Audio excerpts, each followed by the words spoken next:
এবার বালক হাতে একটা পাথর নিয়ে বলল, আল্লাহ আজকে একটা পরীক্ষা করব, তোমার কাছে যদি এই জাদুকরের চাইতে ধর্মযাজক বেশি প্রিয় হয়ে থাকে তাহলে এই পাথরের আঘাতে এই সিংহটা মারা যাবে। সুবহানাল্লাহ বলেন।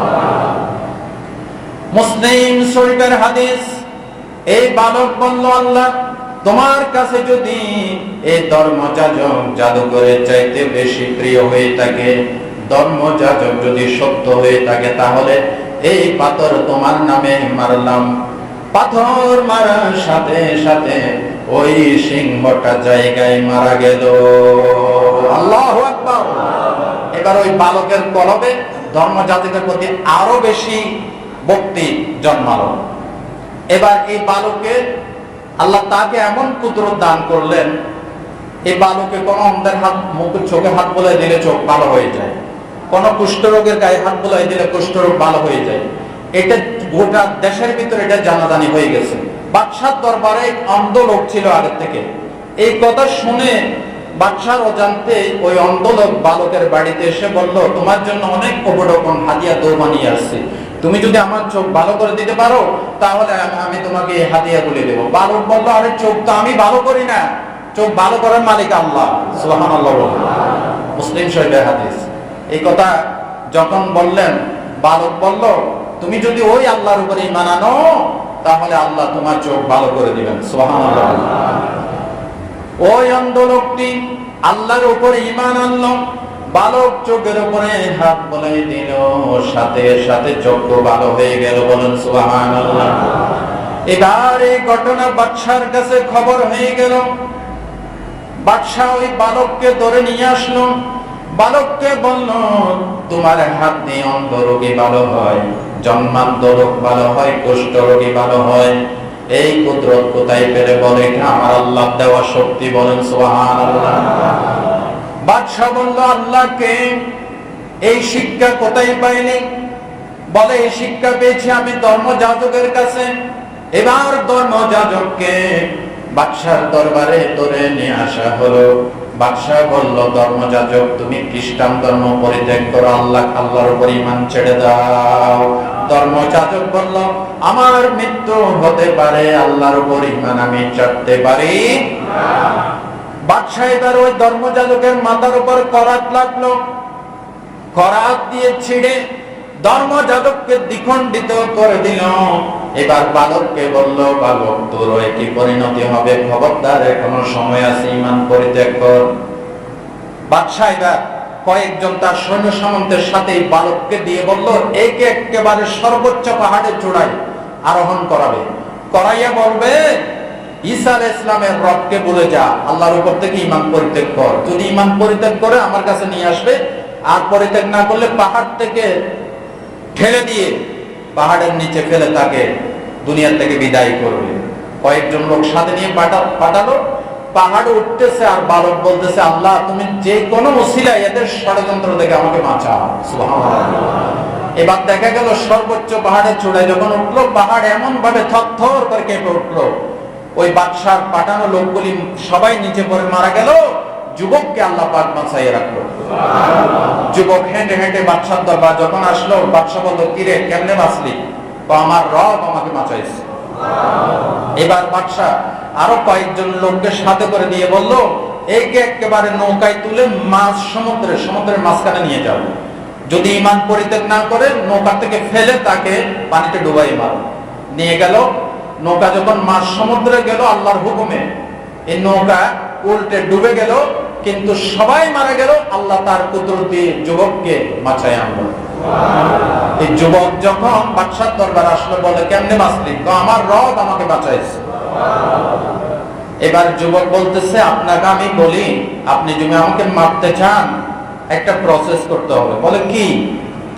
বলে আমাকে বিশাল একটা মাটি নিয়ে যান, নিয়ে এলাকার লোকজনকে জড়ো করেন, জড়ো করে আমাকে একটা শুলিতে বসাবেন, ছড়াবেন, ছড়াইয়া আমার তীরদানি থেকে একটা তীর নিয়ে বলবেন, বিসমিল্লাহে রব্বিল গোলাম, এই গোলামের রবের নামে তোমাকে একটা তীর মারলাম। এই তীর যখন মেরে দিবে তখন আমি মারা যাব। ভালো করে বলেন সুবহানাল্লাহ। বাদশা তার কথা মতো তাকে মাঠে নিয়ে গেল। এরপরে তার তীরদানি থেকে একটা তীর নিল, এরপরে একজনকে বলল এই তীর মারো। কি বলবে মারবে? বিসমিল্লাহে রব্বিল গোলাম, এই গোলামের, এই যুবকের রবের নামে তীরখানা মারলাম। এটা বলে মারার সাথে সাথে মুসলিম শরীফে হাদিসে এসে তার কানে এইখান দিয়ে তীরটা ঢুকে গেল। এই বালক এভাবে হাত রাখলো, হাত রাখার সাথে সাথে দুনিয়া থেকে বিদায় হয়ে গেল। বিদায় হয়েছে ঠিক এটা দেখে উপস্থিত সমস্ত জনতা একসাথে বলে উঠলো, আমান্না বিরব্বিল গোলাম, আমান্না বিরব্বিল গোলাম, আমান্না বিরব্বিল গোলাম। এই গোলামের রবের উপর, আল্লাহর উপর ঈমান আনলাম। বাদশাহের সঙ্গে সমান্ত বলল, বাদশাহ আপনি যেটা ভয় করেছেন সেটাই হইল। এই হাজার হাজার জনতা আজকে আপনার বিরুদ্ধে আল্লাহর উপর ঈমান আনলো। বলেন সুবহানাল্লাহ।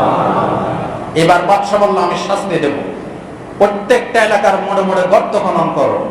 এটা এই হাদিসের ব্যাখ্যায় কোরআন থেকে মিলাই দেব, কোরআনের আয়াতও আছে, হাদিসও আছে। গর্ত যখন খনন করলো, গর্তের ভিতরে আগুন জ্বালালো, দাও দাও করে আগুন জ্বলছে। যারা ঈমান এনেছে তাদেরকে একজন একজন করে এই গর্তে ফেলো। জোরে বলেন নাউজুবিল্লাহ।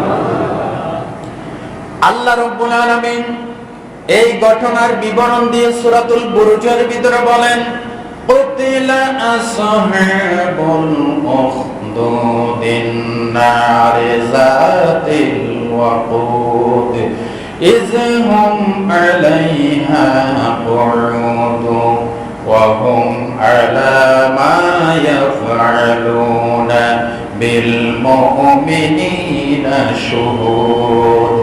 আল্লাহ তাআলা বলেন, গর্তওয়ালারা ধ্বংস হয়েছে, অভিশপ্ত হয়েছে যখন তারা গর্তের ভিতরে আগুন জ্বালালো এবং গর্তের পাশে বসে বসে একজন একজন ফেলতে লাগলো, গর্তের ভিতরে তামাশা দেখতেছিল।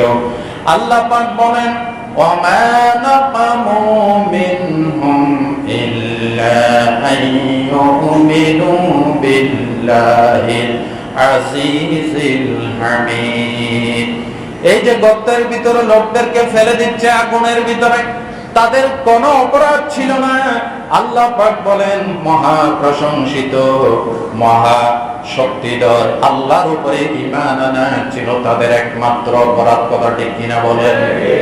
ভাই ও বন্ধুগণ, এতক্ষণের আলোচনায় কি বুঝলেন?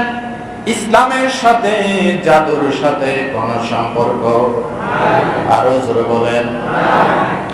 আল্লাহর নবী বলেছেন, 7টা ধ্বংসাত্মক কবিরা গুনাহ থেকে বেঁচে থাকবে। এই 7টা মারাত্মক কবিরা গুনাহ বুখারী শরীফের কিতাবুল ওসিয়ত পড়বে। আল্লাহর নবী বলেছেন, ইত্তাকুস সাবআল মুবিকাত। قالوا يا رسول الله وما هن؟ قال الشرك بالله والسحر وقتل النفس التي حرم الله إلا بالحق وأكل مال اليتيم وأكل الربا وقذف المحصنات المؤمنات الغافلات والتولي يوم الزحف। সুবহানাল্লাহ। বুখারী শরীফের একটি হাদিস আপনাদেরকে শোনালাম। নবীজি বলেন, 7টি ধ্বংসাত্মক কবিরা গুনাহ থেকে বাঁচবে। এর ভিতরে 1 নম্বর আশিরকু বিল্লাহ, আল্লাহর সাথে শিরিক করা। আল্লাহর সাথে কি করা? আসেনি শিরিক আমাদের সমাজে? আসেনি? রন্ধ্রে রন্ধ্রে শিরিক ঢুকেছে সমাজে আজকে।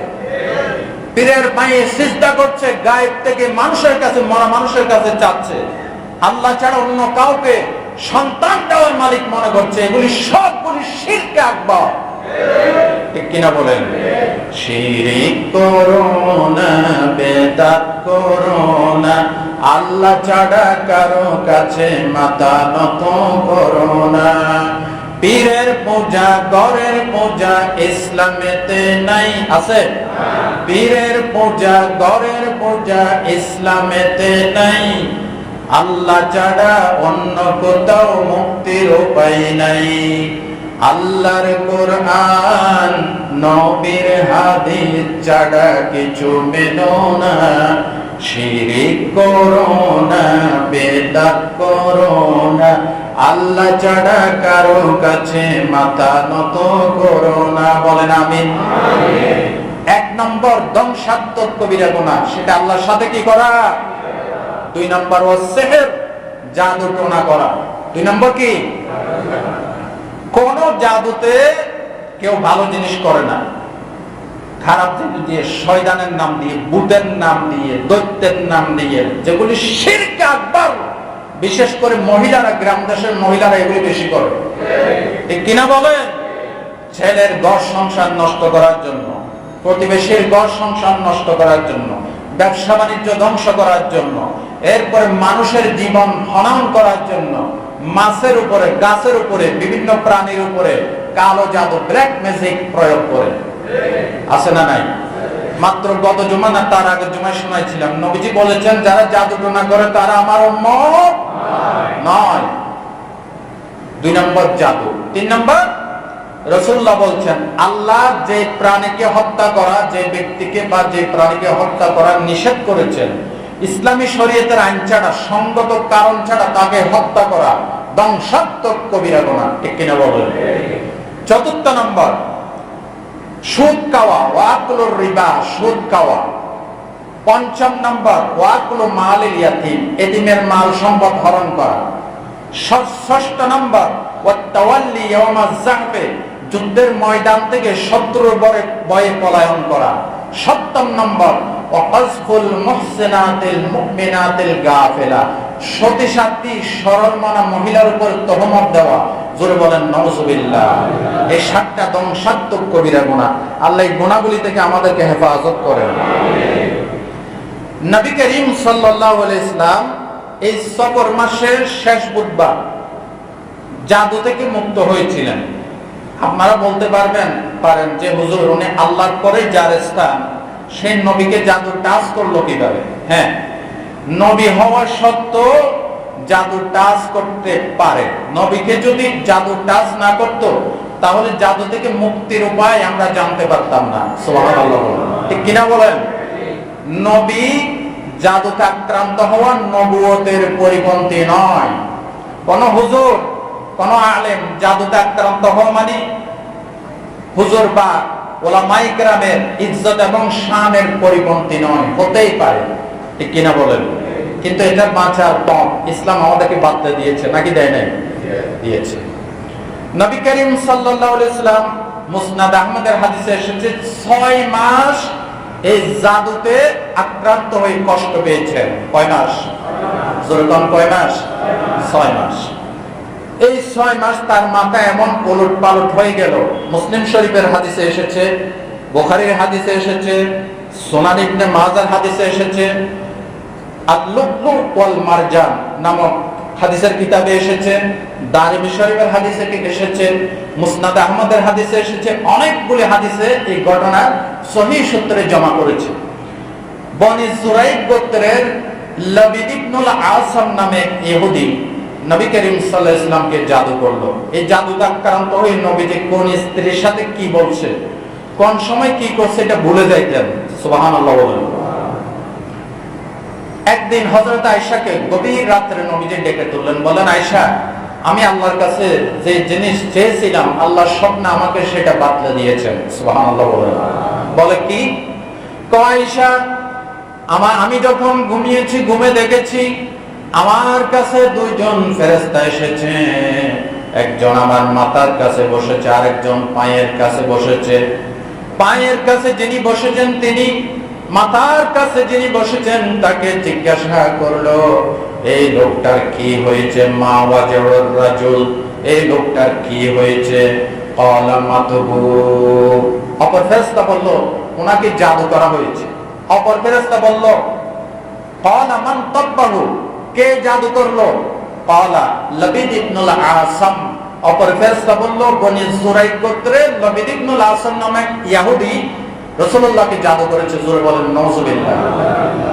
বলে কোথায় কোথায় এই জাদু কোথায় করা হয়েছে? ক্বালা ফি বিকরে জি আরওয়ান, জি আরওয়ান নামক কূপের তলদেশে এই জাদু মন্ত্র সেট করা হয়েছে।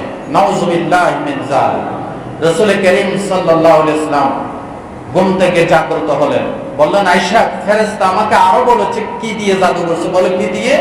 ক্বালা ফি মুশতিন ওয়া মুশাতাতিন ওয়া ফি জুফফি তালআতি যাকার। ডাইরেক্ট হাদিস থেকে আমি কোট করলাম। আমার চিরুনি দিয়ে চুল আঁচড়ানোর সময় আমার চুল এবং চিরুনির ভগ্নাংশ, চিরুনির একটা টুকরা এবং উঠে যাওয়া একটা চুল, সেটা কি করলো? ফি তালআতি যাকার, খেজুর গাছের নর খেজুর গাছের সরু খোলসের ভিতর ঢুকাইয়া আমাকে জাদু মন্ত্রে সেট করেছে। বলেন নাউজুবিল্লাহ। এবার নবী করিম সাল্লাল্লাহু আলাইহি ওয়াসাল্লাম একদল সাহাবী সহ সেই বীর জি আরওয়ান এই কূপের কাছে আসলেন, এগুলি তুললেন, তুলে দেখলো এখানে গিরা দেওয়া হয়েছে। এখন নবী করিম সাল্লাল্লাহু আলাইহি ওয়াসাল্লাম কিভাবে মুক্ত হবেন? আল্লাহ সাথে সাথে জিবরাইল পাঠাইলেন। বলেন সুবহানাল্লাহ। জিবরাইল পাঠাইয়া আল্লাহ বলেন আমার বন্ধুকে শিখাইয়ে দাও, কুল আউযু বিরাব্বিল ফালাক মিন শাররি মা খালাক। পড়েন।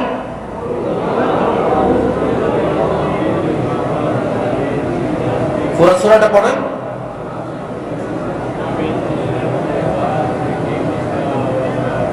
আমিন শাররি হাসিদিন ইযা হাসাদ।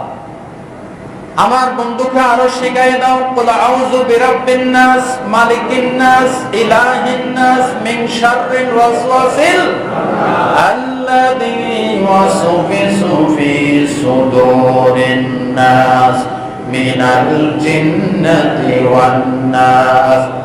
ভাই ও বন্ধুগণ, বিশ্বনবী যখন এই কোরআনের মহানী শক্তি দিয়ে কোরআনের বাণী প্রচার করে করে যখন আরব সমাজকে দাওয়াত দিচ্ছিলেন, আরবের কাফের মুশরিকরা কি বলেছিল আল্লাহ রাব্বুল আলামিন কোরআন শরীফে কোট করে দিয়েছেন। তারা বলেছিল ওয়াকালা আয-যালিমুনা ইন তাত্তাবিউনা ইল্লা রাজুলাম মাসহুরা। সূরা ফুরকান, সূরাতুল ফুরকানের 8 নম্বর আয়াতের শেষের অংশে আল্লাহ পাক বলছেন, জালিমরা ইসলাম বিরোধীরা বলল, আরে তোমরা তো একটা জাদু আকৃষ্ট ব্যক্তির অনুসরণ করছো। মুহাম্মদ সাল্লাল্লাহু আলাইহি ওয়াসাল্লাম নাকি জাদু আকৃষ্ট ব্যক্তি। নাউজুবিল্লাহ বলবেন না? রব্বুল আলামিন সূরাতুল আনআমের 7 নম্বর আয়াতে বলছেন, ওয়ালাউ নাযালনা আলাইকা কিতাবান ফি কিরতাসিন ফালামাসুহু বিআইদিহিম লাকালাল্লাযীনা কাফারু ইন হাযা ইল্লা সিহরুম মুবিন। আল্লাহ পাক বলেন, ও নবী, আমি যদি আসমান থেকে কাগজে লিখে লিখে কোরআন শরীফকে যদি কাফেরদের হাতে ধরাই দিতাম, এরপরও কাফেররা বলতো এটা সুস্পষ্ট জাদু বই, আর কিছু নয়। জোরে বলেন নাউজুবিল্লাহ। কোরআন শরীফ জিবরাইল আমিন নবী করিম সাল্লাল্লাহু আলাইহি ওয়াসাল্লামকে শুনিয়েছেন, নবীজি শুনে মুখস্থ করেছেন, নবী থেকে সাহাবায়ে কেরাম শুনেছেন। বহু পরে এটা কাগজের উপরে, চামড়ার উপরে, পাথরের উপরে, গাছের ছালের উপরে লিখে লিখে তারা জমা করতেন, কিন্তু কোরআন তো লিখিত আকারে নাজিল হয়নি। আল্লাহ বলেন, ও নবী, আমি যদি কোরআনকে কাগজে লিখে লিখে কাফেরদের হাতে ধরাই দিতাম, এরপরও এরা বলতো ইন হাযা ইল্লা সিহরুন মুবিন, এটা তো সুস্পষ্ট জাদু ছাড়া আর কিচ্ছু না। এই জাদুকরেরা মনে করে ইসলাম জাদু। এখনো ওই ধরনের লোক আসেনি? যখন আসে না নাই, বিভিন্ন নামে ইসলামকে আটকাইতে করে। আল্লাহ পাক ইসলাম এবং জাদু এই দুইয়ের মাঝে পার্থক্য করে দেখিয়েছেন। ইসলাম এবং জাদু এর ভিতরে কোনো সম্পর্ক নাই। হযরত মূসা আলাইহিস সালামের সময় জাদুর প্রভাব ছিল। এই জাদুর প্রভাব খাটিয়ে ফেরাউন চেষ্টা করেছিল মূসা আলাইহিস সালামকে কাবু করার জন্য। আল্লাহ পাক এই জাদুর শক্তিকে দুর্বল করার জন্য মুসা আলাইহিস সালামের হাতে লাঠি দান করেছেন। আল্লাহর কুদরতি শক্তি, আল্লাহু আকবার বলেন। মুসা আলাইহিস সালাম যখন ফেরাউনের দরবারে গিয়ে ডাক দিল, ফেরাউন এক আল্লাহর গোলামি মেনে নাও, আল্লাহ ছাড়া কারো বিধান মেনো না, আল্লাহ ছাড়া কারো ইবাদত করো না। ফেরাউন বলেছিল, মুসারে তুমি যে আল্লাহর পয়গম্বর, তোমার কাছে কি ডকুমেন্ট আছে, কি দলিল আছে? তখন মুসা আলাইহিস সালাম বগলের নিচে এরকম হাত বলে ঢোকালেন। হাত ঢোকাইয়া হাত যখন এভাবে তালু প্রদর্শন করেছেন, এমন ভাবে আলো বিচ্ছুরিত হচ্ছে, ফেরাউন এবং তার সভাসদদের চোখ ঝলসে যাচ্ছে। ফেরাউন বলল, আমি জাদুকর দেখেছি, মুসার মতো এত বড় জাদুকর আর দেখি নাই। আরো জোরে বলেন। ও আমার ভাইরা, সেই ইসলামের প্রথম দিন থেকে আদম আলাইহিস সালাম থেকে ঈসা রূহুল্লাহ পর্যন্ত সমস্ত নবীদেরকে জাদুকরের তোহমত দেওয়া হয়েছে। সমস্ত নবীদেরকে পাগল ডাকা হয়েছে, সমস্ত নবীদেরকে গণক ডাকা হয়েছে, ঠিক কিনা বলেন? কিন্তু যতই গণক বলো, জাদুকর বলো, ইসলাম সমাজ বিরোধী বলো, রাষ্ট্র বিরোধী বলো, ইসলাম কিয়ামত পর্যন্ত থাকবে। কারণ ইসলাম কার? সতেজা কা রহা হ্যায় अज़ल से तायम रोज़, सतेज़ा का रहा है अज़ल से तायम रोज़, चिरागे मुस्तफ़ा भी से शरारे गुल हबीस। আল্লাহ একবার বলছেন, ইসলামের আবহমান কাল থেকে চিরাগে মুস্তফা সাল্লাল্লাহু আলাইহি ইসলামের টিমটিম করে জ্বলা ইসলামের চিরাগকে ফু দিয়ে নিভিয়ে দিতে চেয়েছিল আবু জেহেল। আজকে আবু জেহেল, আবু লাহাব নাই, আল্লাহর কোরআন ইসলাম এখনো আছে, কিয়ামত পর্যন্ত থাকবে। ভাইরা আমার, এবার ফেরাউন বলল, সূরাতুল ইউনূসের ৭৯ নম্বর আয়াত, وقال فرعون ائتوني بكل ساحر عليم। ফেরাউন বলল, এই কে কোথায় আছিস? দেশের ভিতরে নাম করা সুযোগ্য সুদক্ষ যত জাদুঘর আছে সবগুলি আমার কাছে নিয়ে আয়, মুসাকে কাবু করার জন্য। নাউজুবিল্লাহ বলেন। জাদুঘরদেরকে ডেকে আনা হলো, সমস্ত জাদুঘরদেরকে বড়িভোজনের আপ্যায়নের ব্যবস্থা করা হলো, মুসার বাড়িতে খাইলো।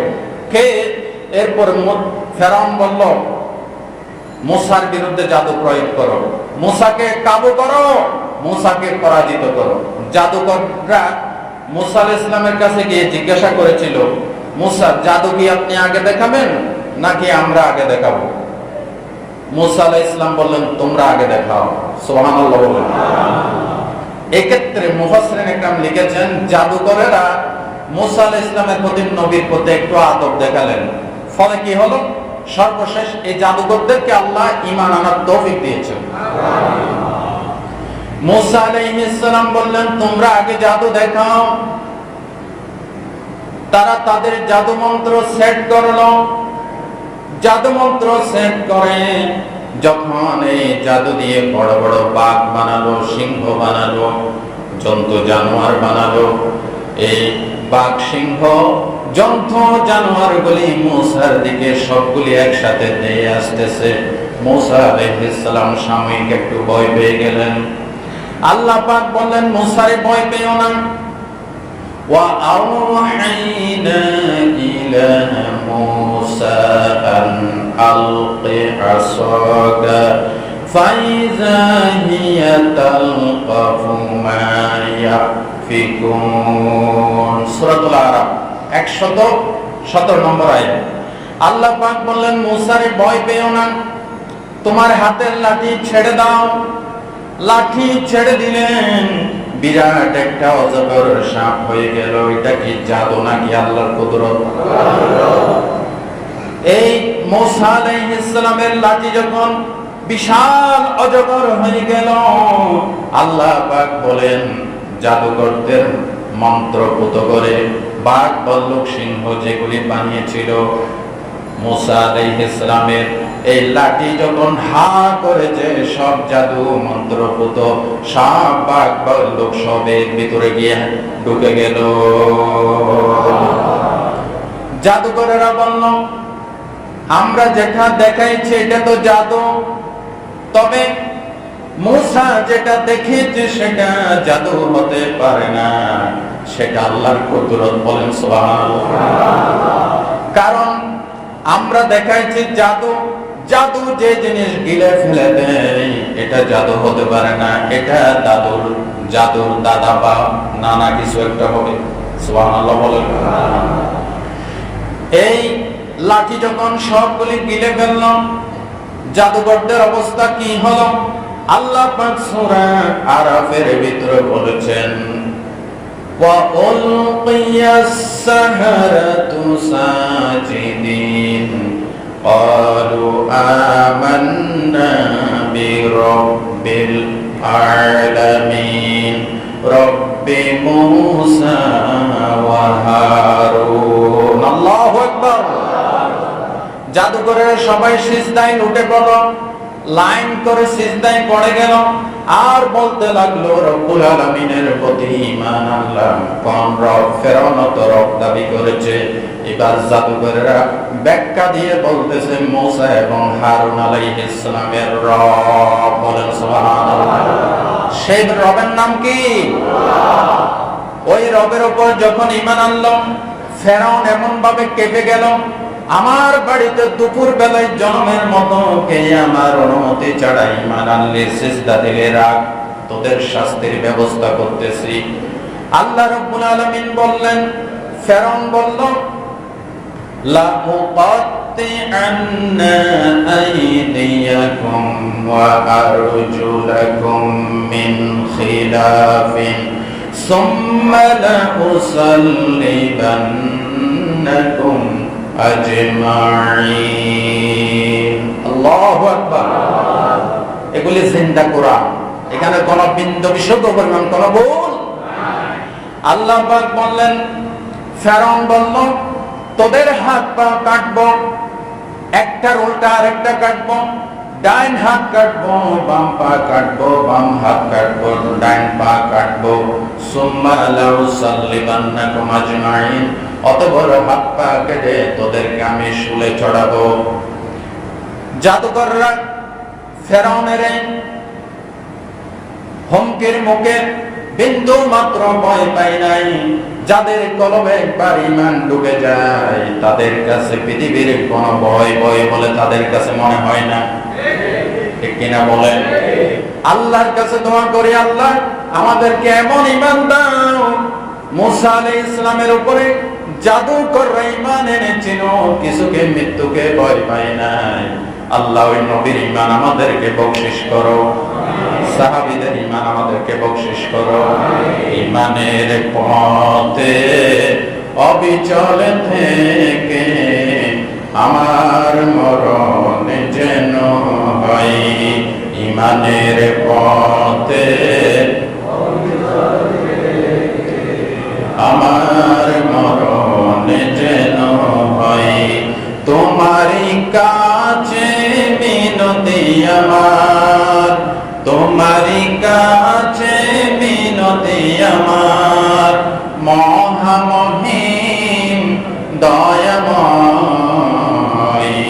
ঈমানের পথে অবিচল থেকে আমার মরণ যেন হয়। জোরে বলেন আমিন। জাদুকররা সিজদায় পড়ে গেল। এবার হাত পা কাটা যখন শুরু করল, জাদুকররা বলল ওয়ামা তানকিমু মিন্না ইল্লা আন আমান্না বিআয়াতি রাব্বিনা। আয়াত ঠিক আছে? ভুল হইলে একটু দাঁড়ায় বলবেন, হাবেশা, বহুত বড় হাবেশা। ভুল হলে বলবেন হুজুর আপনার এই আয়াতটা বলেছে। জাদুকররা বলল আমাদের কোনো অপরাধ নাই, একটাই অপরাধ। কয়টা অপরাধ? একটাই অপরাধ, আল্লাহর উপর ঈমান এনেছি, এই অপরাধে আমাদেরকে আজকে হত্যা করা হচ্ছে, আমাদের হাত পা কাটা হচ্ছে। জাদুকররা তখন আল্লাহর কাছে একটা দোয়া করেছিল। কি দোয়া করেছিল? আল্লাহ কোরআন শরীফে কোট করে দিয়েছেন। জাদুকররা এই মহা বিপদের সময় দোয়া করেছিলেন, রব্বানা আফরিগ আলাইনা সাবরান ওয়া তাওয়াফানা মুসলিমিন। আল্লাহ আমাদেরকে এই মহা বিপদে ঈমানের পরীক্ষার ভিতরে আমাদেরকে সবর ইখতিয়ার করার তৌফিক দান করুন। আমিন। মরছি যখন আল্লাহ বেঈমানের মৃত্যু দিও না, তাওয়াফানা মুসলিমিন, আমাদেরকে মুসলমান অবস্থায় মৃত্যু দাও। আমিন। ভাই ও বন্ধুগণ, এভাবে করে জাদু এবং ইসলাম দুই মেরুতে অবস্থান করছে। জাদু কোনদিন ইসলামের উপকারে আসে নাই, আসবেও না, এবং সমস্ত ইসলাম বিরোধীরা সব সময় ইসলামকে জাদুকর বলে আখ্যায়িত দিয়েছে। কথা ঠিক কিনা বলেন? আসলে ইসলামের সাথে জাদুর কোনো সম্পর্ক নাই। সম্পর্ক আছে? ইসলাম কার? আল্লাহ। আর জাদু হচ্ছে কুফরি কালাম দিয়ে, শয়তানের শিখানো মন্ত্র তন্ত্র দিয়ে, শয়তানের প্রেতাত্মা, শয়তানের আত্মা দিয়ে গঠিত একটি ব্ল্যাক ম্যাজিক, যেটাকে বলা হয় জাদু। এই জাদু থেকে আল্লাহ আমাদেরকে হেফাজত করুন। আমিন। আপনাদেরকে আমি এখন একটি ঘটনা শোনাবো। ঘটনাটা এসেছে মুসলিম শরীফের হাদিসে। সেই পূর্ব জামানায় নবী করিম সাল্লাল্লাহু আলাইহি ওয়াসাল্লাম বলছেন, সেই পূর্ব জামানায় এক বাদশা ছিল। বাদশার দরবারে একটা মস্ত বড় জাদুকর ছিল। তৎকালীন বাদশার দরবারে জাদুকর রাখা হতো। এই জাদুকর যখন বৃদ্ধ হয়ে গেল, তখন বাদশাকে বলল, বাদশা আমি তো বৃদ্ধ হয়ে গেছি, মারা যাব, আমাকে একটা বালক দেন যাকে আমি জাদু মন্ত্র শেখাতে পারি। বলেন নাউজুবিল্লাহ। বাদশা গোটা দেশ তালাশ করে করে একটা বালক পাইল। বালক তার কাছে, এই বৃদ্ধ জাদুকরের কাছে এসে এসে প্রত্যেকদিন জাদু শিখে।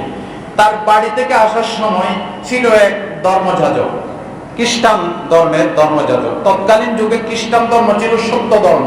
আলহামদুলিল্লাহ বলেন।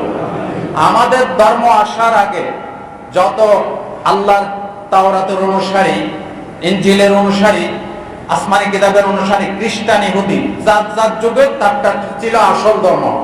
সুবহানাল্লাহ। কিন্তু এখন খ্রিস্টান ধর্ম আসল ধর্ম নয়। এখন আসল ধর্ম কি? আরো জোরে বলেন। এখন যদি কেউ খ্রিস্টান অবস্থায় থাকে, ইসলাম গ্রহণ না করে, সে নিশ্চিত কোথায় যাবে? কিন্তু যখন ইনজিল নাজিল হয়েছিল, তখন ইনজিলের অনুসরণ যারা করছে তারা জান্নাতে যাবে। বলেন সুবহানাল্লাহ। ওই খ্রিস্টানে রাহেব, সন্ন্যাসী, ধর্মযাজক, প্রতিমধ্যে তার আস্তানা ছিল। এই বালক বাদশার দরবারে আসা যাওয়ার পথে ধর্মযাজকের কাছে বসতো, বসে ইনজিলের কথাগুলি শুনতো। এই শুনতে শুনতে শুনতে শুনতে এই বালক ওই ধর্মযাজকের ভক্ত হয়ে গেল। সুবহানাল্লাহ বলেন। একদিন ওই বৃদ্ধ জাদুকর বলল, তুমি এত লেট করে দেরি করে আসো কেন? সে ধর্মযাজকের কথা বলল। ধর্মযাজক যখন এটা জানতে পারলেন, বললেন খবরদার আর কোনোদিন যদি জিজ্ঞাসা করে বলবে আমার বাড়ি থেকে আসতে দেরি হয়ে গেছে। আর বাড়িতে যদি জিজ্ঞাসা করে বলবে জাদুকরের কাছ থেকে আসতে দেরি হয়ে গেছে, আমার কথা কখনো বলবে না। বলে ঠিক আছে। একদিনের ঘটনা, এই বালক ওই জাদুকরের কাছে যাচ্ছিল, প্রতিমধ্যে দেখে এক বিশাল জন্তু, জানোয়ার, কোন বর্ণনায় এসেছে জাদুকর এই জানোয়ার, আর কোন বর্ণনায় এসেছে বিশাল একটা সিংহ, মানুষের পথ আটকে রেখেছে, হিংস্র জন্তু। কেউ এদিকে আসতে পারছে না, এদিকে আসতে পারছে না। এবার বালক হাতে একটা পাথর নিয়ে বলল, আল্লাহ আজকে একটা পরীক্ষা করব, তোমার কাছে যদি এই জাদুকরের চাইতে ধর্মযাজক বেশি প্রিয় হয়ে থাকে, তাহলে এই পাথরের আঘাতে এই সিংহটা মারা যাবে। সুবহানাল্লাহ বলেন। মুসলিম শরীফের হাদিস।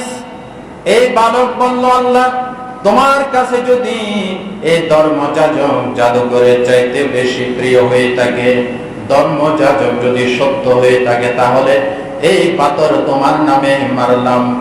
পাথর মারার সাথে সাথে ওই সিংহটা জায়গায় মারা গেল। আল্লাহু আকবার। এবার ওই বালকের কলবে ধর্মযাজকের প্রতি আরো বেশি ভক্তি জন্মালো।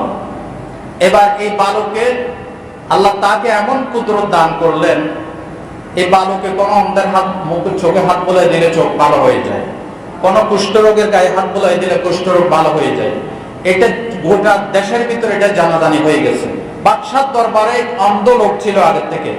এই কথা শুনে বাদশার অজান্তে ওই অন্ধ লোক বালকের বাড়িতে এসে বলল, তোমার জন্য অনেক উপঢৌকন হাদিয়া দৌড় বানিয়ে আসছে, তুমি যদি আমার চোখ ভালো করে দিতে পারো তাহলে আমি তোমাকে এই হাদিয়া গুলি দেবো। বালক বলল, আরে চোখ তো আমি ভালো করি না, চোখ ভালো করার মালিক আল্লাহ। সুবহানাল্লাহ। মুসলিম শরীফের হাদিস। এই কথা যখন বললেন, বালক বলল, তুমি যদি ওই আল্লাহর উপরে ঈমান আনো তাহলে আল্লাহ তোমার চোখ ভালো করে দিবেন। সুবহানাল্লাহ। ওই অন্ধ লোকটি আল্লাহর উপরে ঈমান আনলো, বালক চোখের উপরে হাত বুলাই দিল, সাথে সাথে চোখ ভালো হয়ে গেল। বলেন সুবহানাল্লাহ। এবার এই ঘটনা বাদশার কাছে খবর হয়ে গেল। বাদশা ওই বালককে ধরে নিয়ে আসলো, বালককে বলল, তোমার হাত দিয়ে অন্ধ রোগী ভালো হয়, জন্মান্ধ রোগ ভালো হয়, কুষ্ঠ রোগী ভালো হয়। এই কুদরত কোথায় পেলে? বলে আমার আল্লাহ দেওয়া শক্তি। বলেন সুবহানাল্লাহ। বাদশা বলল, আল্লাহকে। এই শিক্ষা কোথায় পাইনি? বলে এই শিক্ষা পেয়েছি আমি ধর্মযাজকের কাছে। এবার ধর্মযাজককে বাদশার দরবারে ধরে নিয়ে আসা হলো। বাদশাহ বলল, ধর্মযাজক তুমি খ্রিস্টান ধর্ম পরিত্যাগ করো, আল্লাহর উপর ঈমান ছেড়ে দাও। ধর্মযাজক বলল, আমার মৃত্যু হতে পারে, আল্লাহর উপর ঈমান আমি ছাড়তে পারি না। বাদশাহ এবার ওই ধর্মযাজকের মাথার উপর করাত লাগলো, করাত দিয়ে ছিঁড়ে ধর্মযাজককে দ্বিখণ্ডিত করে দিল। এবার বালককে বলল, বালক তোর কি পরিণতি হবে, খবরদার এখনো সময় আছে, ঈমান পরিত্যাগ কর। বাদশাহ এবার কয়েকজন তার সৈন্য সামন্তের সাথে বালককে দিয়ে বলল, একে একেবারে সর্বোচ্চ পাহাড়ে চূড়ায় আরোহণ করাবে, করাইয়া বলবে, ঈসা আলাইহিস সালামের রবকে বলে যা, আল্লাহর উপর থেকে ঈমান পরিত্যাগ কর। যদি ঈমান পরিত্যাগ করে আমার কাছে নিয়ে আসবে, আর পরিত্যাগ না করলে পাহাড় থেকে ঠেলে দিয়ে পাহাড়ের নিচে ফেলে তাকে দুনিয়া থেকে বিদায় করবে। কয়েকজন লোক সাথে নিয়ে পাঠালো। পাহাড়ে উঠতেছে আর বালক বলতেছে, আল্লাহ তুমি যে কোনো ওসিলায় এদের ষড়যন্ত্র থেকে আমাকে বাঁচাও। সুবহানাল্লাহ। এবার দেখা গেল সর্বোচ্চ পাহাড়ের চূড়ায় যখন উঠলো, পাহাড় এমন ভাবে থরথর করে কেঁপে উঠলো, ওই বাদশার পাঠানো লোকগুলি সবাই নিচে পড়ে মারা গেল। যুবককে আল্লাহ পাক বাঁচাইয়া রাখলো। যুবক হেঁটে হেঁটে বাদশার দরবার যখন আসলো, বাদশা বলল, কিরে কেমনে বাঁচলি? আমার রব আমাকে বাঁচাইছে। এবার বাদশা আরো কয়েকজন লোককে সাথে করে দিয়ে বলল, একে একেবারে নৌকায় তুলে মাছ সমুদ্রের মাঝখানে নিয়ে যাও। যদি ঈমান পরিত্যাগ না করে নৌকা থেকে ফেলে তাকে পানিতে ডুবাই মারো। নিয়ে গেল। নৌকা যখন মাছ সমুদ্রে গেল আল্লাহর হুকুমে, এই নৌকা উল্টে ডুবে গেল, কিন্তু সবাই মারা গেল। আল্লাহ তার কুদরত দিয়ে যুবককে বাঁচায় আনলো। এই যুবক যখন বাদশার দরবারে আসলো, বলে কেমনে বাঁচলি? আমার রব আমাকে বাঁচাইছে। এবার যুবক বলতেছে, আপনাকে আমি বলি, আপনি যদি আমাকে মারতে চান একটা প্রসেস করতে হবে। বলে কি? বলে আমাকে বিশাল একটা মাটি নিয়ে যান, নিয়ে এলাকার লোকজনকে জড়ো করেন, জড়ো করে আমাকে একটা শুলিতে বসাবেন, ছড়াবেন, ছড়াইয়া আমার তীরদানি থেকে একটা তীর নিয়ে বলবেন, বিসমিল্লাহে রব্বিল গোলাম, এই গোলামের রবের নামে তোমাকে একটা তীর মারলাম। এই তীর যখন মেরে দিবে তখন আমি মারা যাব। ভালো করে বলেন সুবহানাল্লাহ। বাদশা তার কথা মতো তাকে মাঠে নিয়ে গেল। এরপরে তার তীরদানি থেকে একটা তীর নিল। এরপরে একজনকে বলল, এই তীর মারো। কি বলবে মারবে? বিসমিল্লাহে রব্বিল গোলাম, এই গোলামের, এই যুবকের রবের নামে তীরখানা মারলাম। এটা বলে মারার সাথে সাথে মুসলিম শরীফে হাদিসে এসে তার কানে এইখান দিয়ে তীরটা ঢুকে গেল। এই বালক এভাবে হাত রাখলো, হাত রাখার সাথে সাথে দুনিয়া থেকে বিদায় হয়ে গেল। বিদায় হয়েছে ঠিক এটা দেখে উপস্থিত সমস্ত জনতা একসাথে বলে উঠলো, আমান্না বিরব্বিল গোলাম, আমান্না বিরব্বিল গোলাম, আমান্না বিরব্বিল গোলাম। এই গোলামের রবের উপর, আল্লাহর উপর ঈমান আনলাম। বাদশাহের সঙ্গে সমান্ত বলল, বাদশাহ আপনি যেটা ভয় করেছেন সেটাই হইল। এই হাজার হাজার জনতা আজকে আপনার বিরুদ্ধে আল্লাহর উপর ঈমান আনলো। বলেন সুবহানাল্লাহ। এবার বাদশাহ বলল, আমি শাস্তি দেব, প্রত্যেকটা এলাকার মোড়ে মোড়ে গর্ত খনন করো। এটা এই হাদিসের ব্যাখ্যায় কোরআন থেকে মিলাই দেব, কোরআনের আয়াতও আছে হাদিসও আছে। গর্ত যখন খনন করলো, গর্তের ভিতরে আগুন জ্বালালো, দাও দাও করে আগুন জ্বলছে। যারা ঈমান এনেছে তাদেরকে একজন একজন করে এই গর্তে ফেলো। জোরে বলেন নাউজুবিল্লাহ।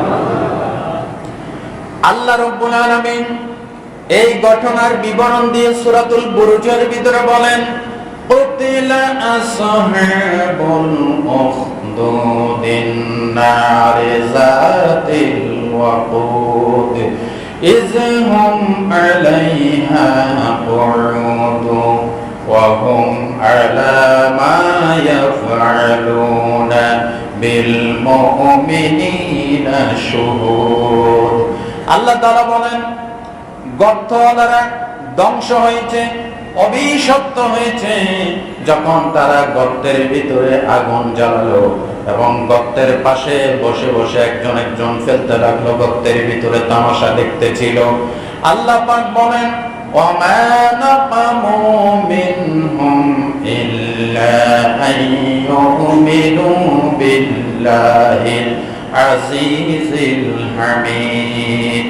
এই যে গর্তের ভিতরে লোকদেরকে ফেলে দিচ্ছে আগুনের ভিতরে, তাদের কোনো অপরাধ ছিল না। আল্লাহ পাক বলেন, মহা প্রশংসিত, মহা শক্তিধর আল্লাহর উপরে ঈমান আনা ছিল তাদের একমাত্র অপরাধ। কথা ঠিক কিনা বলেন? ভাই ও বন্ধুগণ, এতক্ষণের আলোচনায় কি বুঝলেন? ইসলামের সাথে জাদুর সাথে কোন সম্পর্ক? আরো জোরে বলেন। আল্লাহর নবী বলেছেন, 7টা ধ্বংসাত্মক কবিরা গুনাহ থেকে বেঁচে থাকবে। এই 7টা মারাত্মক কবিরা গুনাহ বুখারী শরীফের কিতাবুল ওসিয়ত পড়বে। আল্লাহর নবী বলেছেন, ইত্তাকুস সাবআল মুবিকাত। قالوا يا رسول الله وما هن؟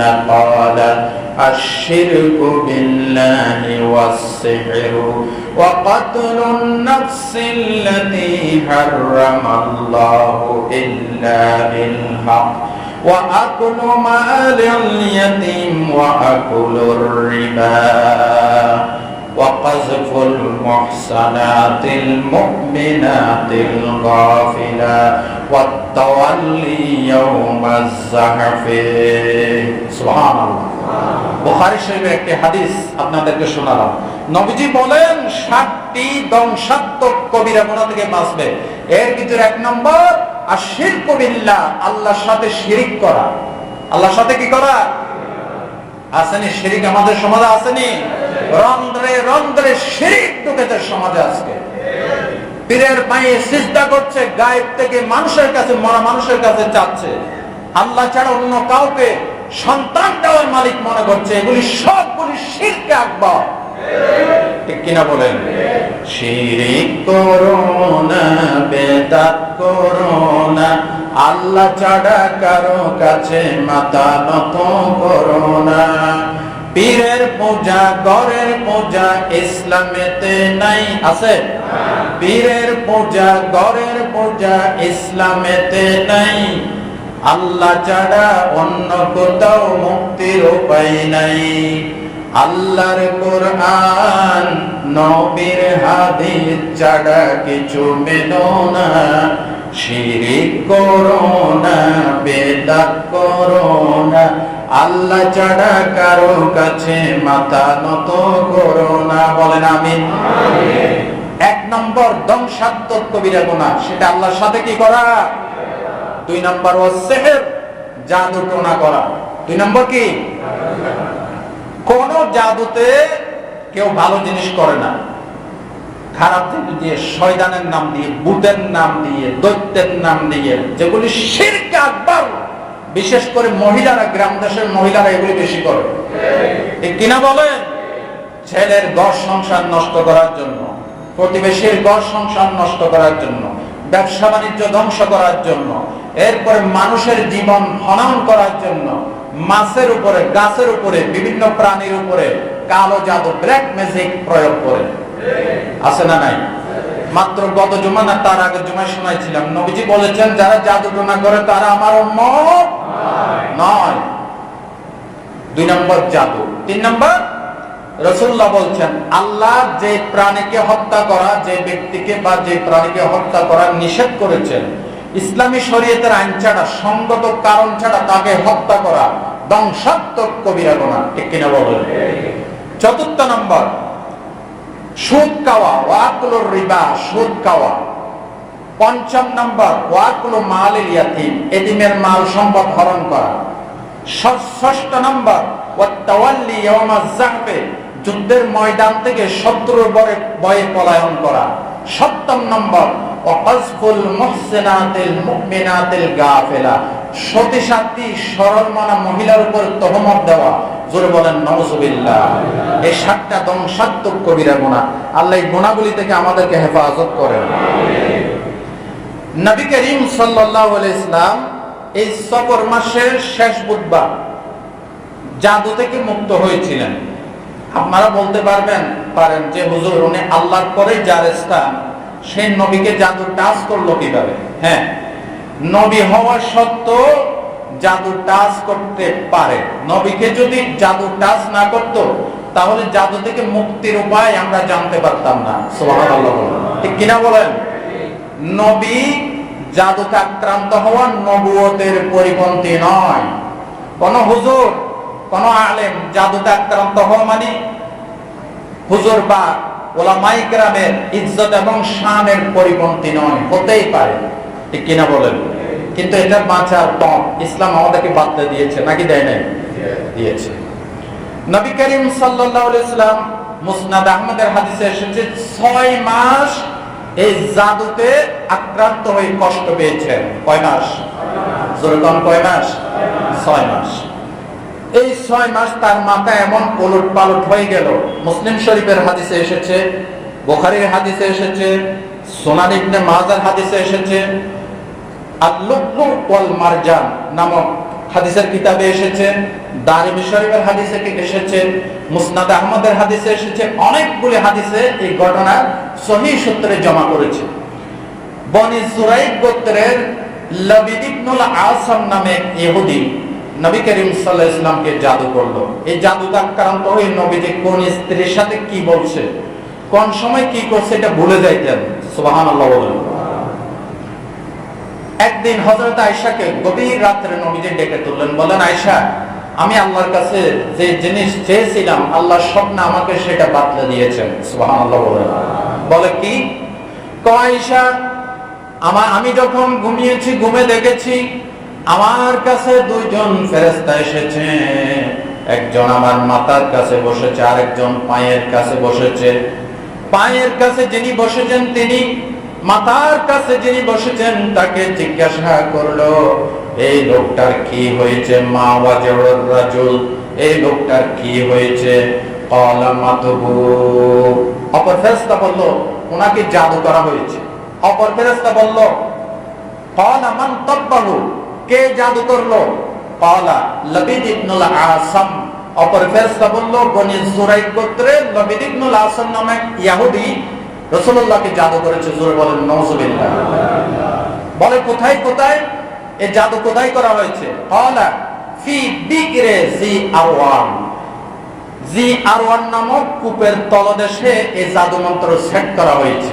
নাউযুবিল্লাহ মিন যালিক।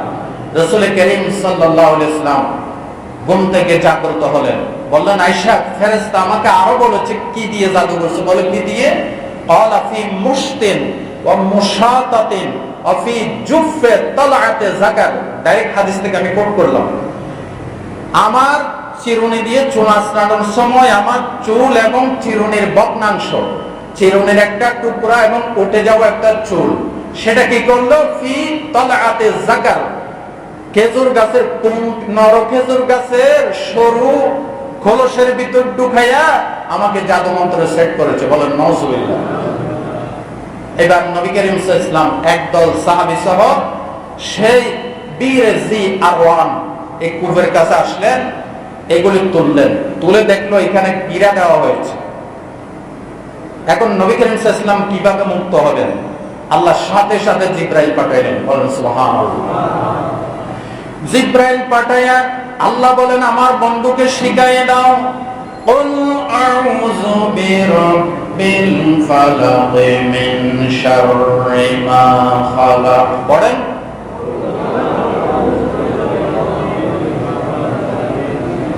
পুরো সূরাটা পড়েন।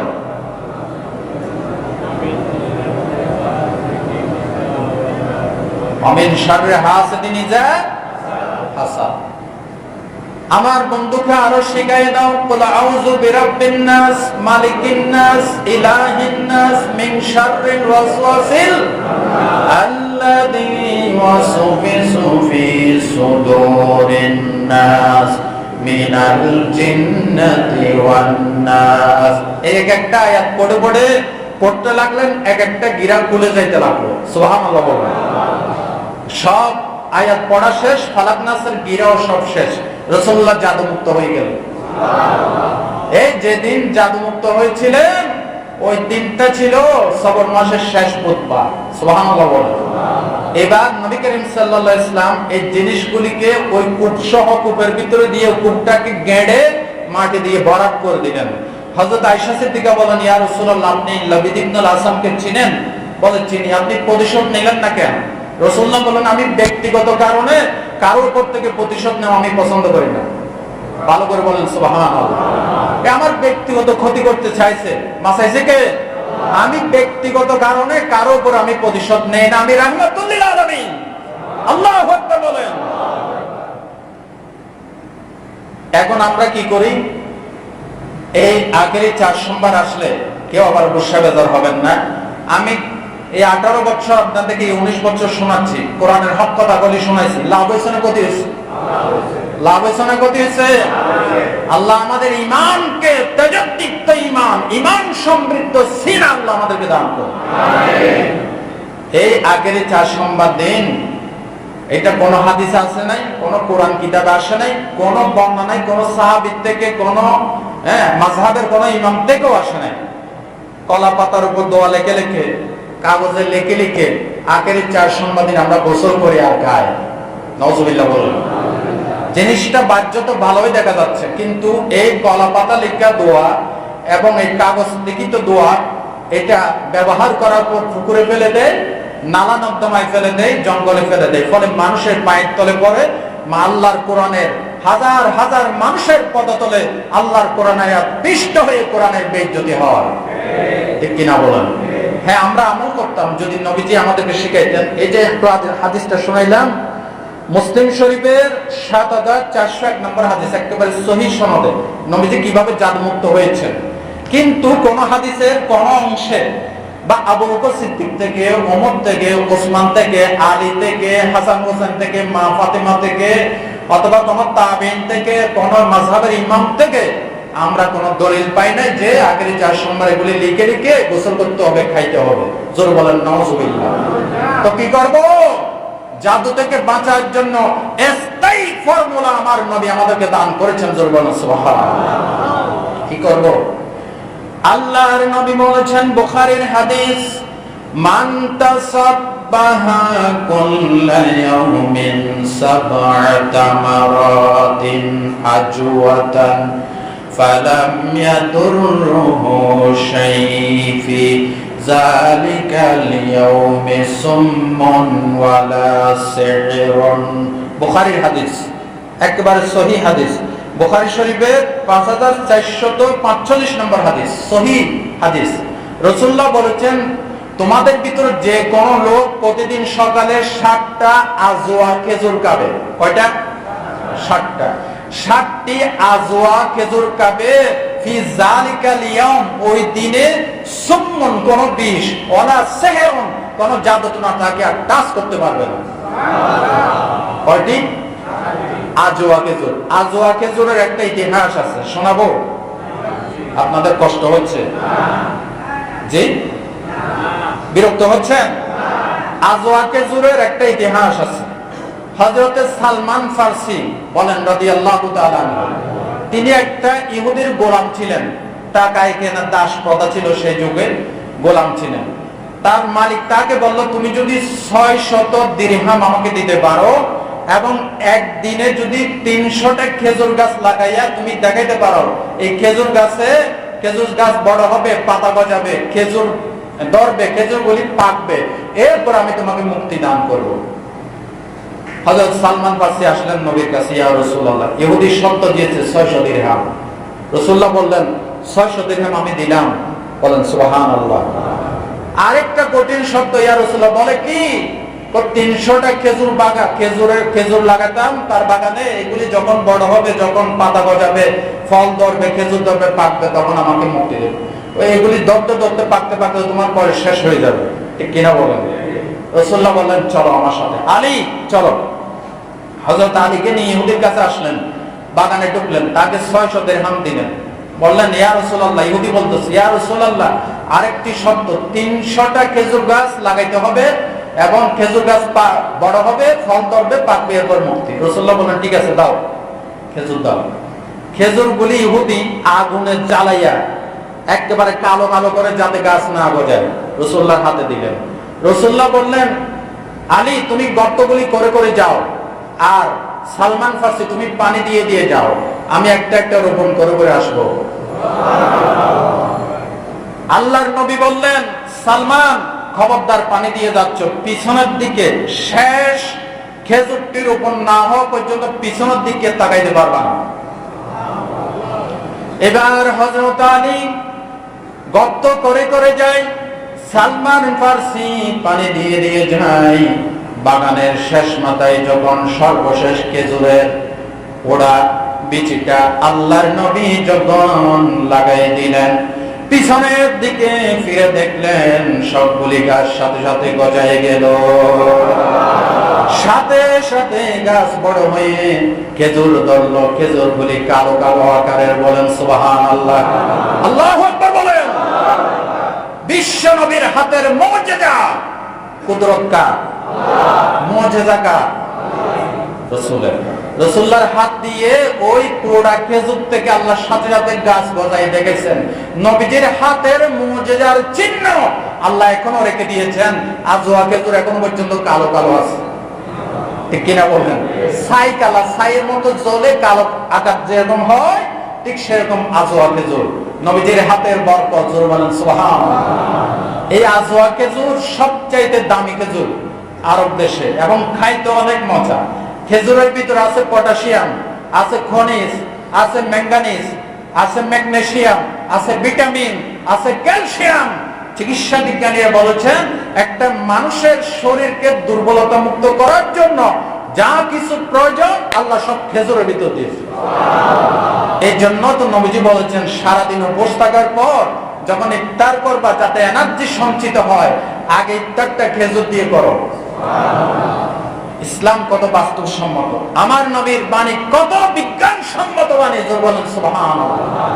সুতরাং সেই আজওয়া খেজুর যদি কেউ সকালে 7 টাকায়, তাহলে তাকে কোনো জাদুটনা স্পর্শ। এরপরে নবীজি বলেছেন, তোমরা যখন বিছানায় ঘুমাতে যাবে, বুখারীর হাদিস, আন আয়েশা রাদিয়াল্লাহু তাআলা আনহা ক্বালাত, কানা রাসূলুল্লাহ সাল্লাল্লাহু আলাইহি ওয়াসাল্লাম ইযা আওয়া ফি ফিরাশিহি নাফাসা ফি কাফাইহি বিকুল হুয়াল্লাহু আহাদ ওয়াল মুআব্বিজাতাইন জামিয়া সুম্মা ইয়ামসাহু বিহিমা ওয়াজহাহু ওয়া মা বালাগাত ইয়াদাহু মিন জাসাদিহি। হযরত আয়েশা সিদ্দিকা থেকে বুখারীর বর্ণিত হাদিস, রাসূলুল্লাহ যখন বিছানায় ঘুমোতে যাইতেন, 2 হাতকে একত্রিত করে কুল হুয়াল্লাহু ওয়াল মুআব্বিজাতাইন সূরা ফালাক নাস পড়ে এভাবে ফুঁক দিয়ে চেহারায় মর্দন করতেন। শরীরে যত জায়গায় হাত পৌঁছতে পারে সব জায়গায় রাসূলুল্লাহ হাতকে বুলাই দিতেন।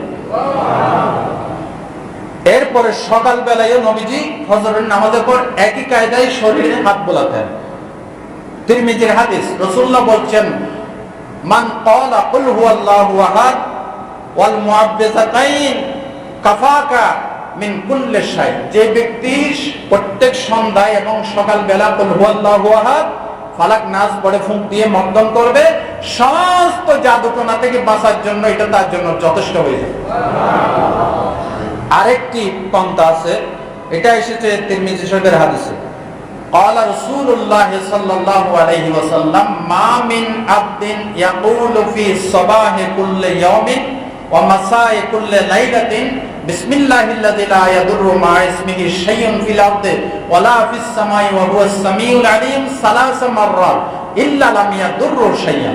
রাসূলুল্লাহ বলেন, যে ব্যক্তি সকালে সন্ধ্যায় 3 বার করে দোয়া পড়বে, বিসমিল্লাহিল্লাযী লা ইয়াদুররু মা ইসমিহি শাইউন ফিল আরদি ওয়ালা ফিস সামা ওয়া হুয়াস সামিউল আলিম, কোন জাদুটোনা তাকে টাচ করবে না। এতগুলি ওষুধ থাকতে এই বেদাত কেন করেন? কোরআন শরীফের ইজ্জত হয় নাকি বেইজ্জত হয়? জোরে কন, বেইজ্জত হয়। যেটা রাসূলুল্লাহ দেন নাই, যেটা সাহাবায়ে কেরাম দেন নাই, যেটা তাবিন তবে তাবিন দেন নাই, যেটা মাযহাবের ইমাম কর্তৃক সমর্থিত নয়, এমন কোন বেদাতের সাথে আমাদের কোনো সম্পর্ক নাই। আপনারা করবেন, এটা করবেন। বুধবার দিন একটা প্রতিদিন যেটা করেন বুধবারের আমল হয় কি, সেটা কি? সকালে একবার আর রাত্রে এশারের পর একবার, এই আমি যে বললাম এই আমলটা করবেন, ফুঁক দিবেন, আর এই দোয়াটা 3 বার করে পড়বেন, বিসমিল্লাহিল্লাযী লা ইয়াদুররু মা ইসমিহি।